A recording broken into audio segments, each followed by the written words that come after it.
Hello everyone and welcome to another Total Education Centre lecture.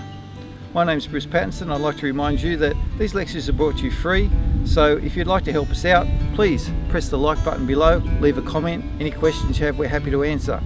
Don't forget to visit our website totaleducationcentre.com.au. Here you'll find lots of educational resources for you to use if you're a teacher.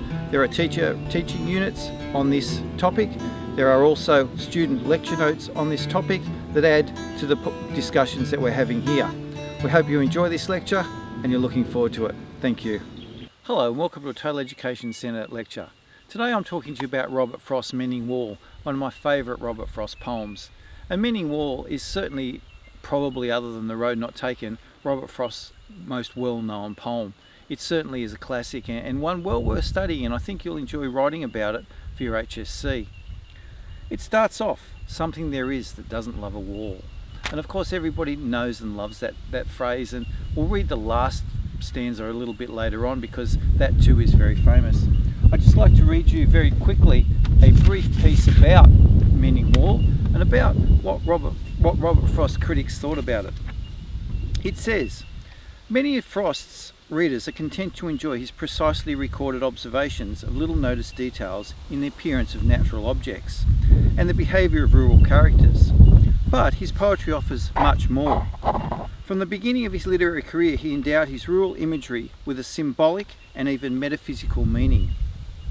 As a consequence, his best poems subtly transcend the immediate relationships of the outward individual to the interior self, to others, to nature, and to the universe in a way that illuminates the values on which his profound religious faith was built. Although his wide range of poetic mood includes fear and doubt, the affirmations predominate. And I think that's particularly important, and we think about those things when we look at Mending Wall. And of course, Mending Wall is about two men who come together each spring to fix a wall. And the wall has no effective meaning. And critics have talked about how much Frost discusses the differences between people and the differences between how people see the world. His neighbour thinks good fences make good neighbours, and that was his father's saying. He never gets past that. Whereas Frost's persona in the poem seems to think there's something more to life and there's something a little bit more about the world. And when we look at the poem in terms of discovering things, it's very important to think about not only what each of the characters in the poems discover or not discover in the case of the neighbour, but also what you learn and you think about as you read. Now, critics have been over this poem, of course, relentlessly and countless times, and I think it's very important to remember that it is a journey of discovery in many ways for both you as a reader and the characters.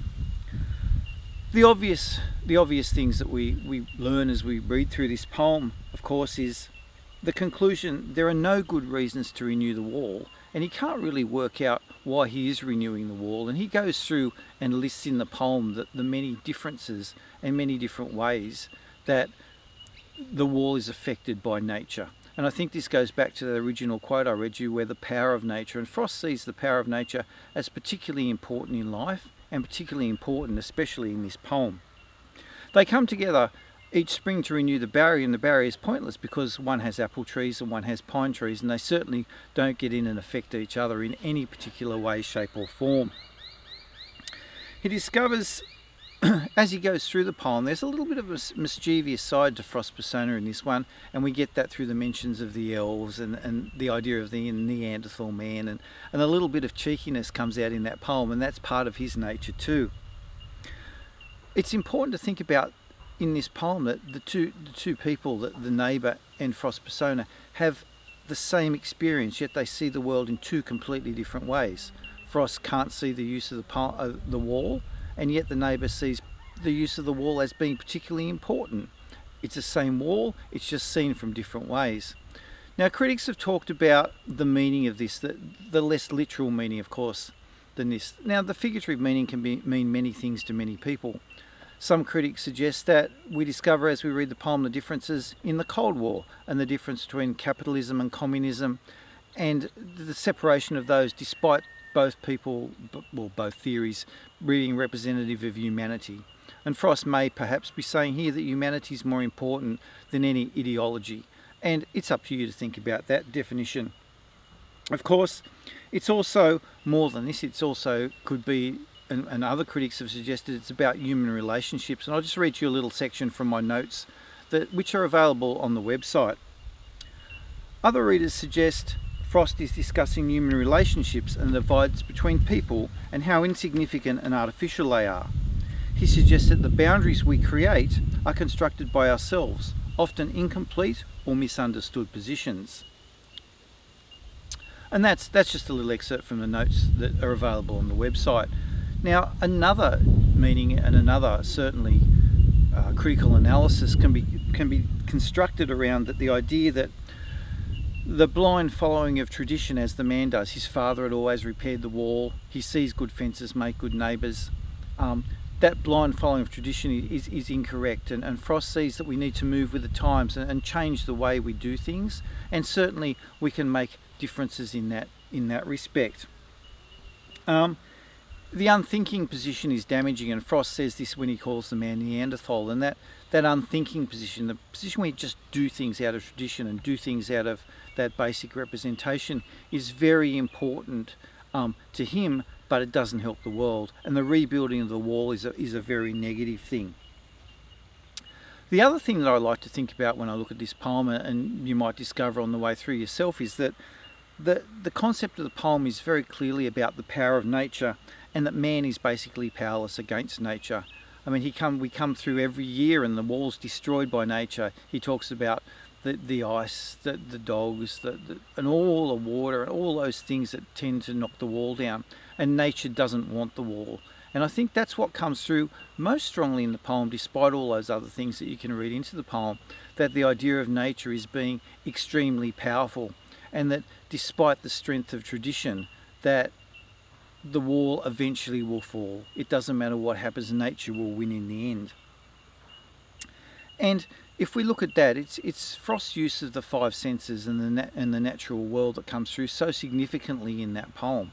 And if you read the poem very clearly, we do get those five senses of sight, sound, touch, taste, and smell, and they come through very, very clearly in all the things that he does. And I think Frost's persona is certainly more in touch with nature than the neighbour, and this comes through very clearly in the poem, and it's one of the ideas and themes that link all of Frost's poems together very clearly.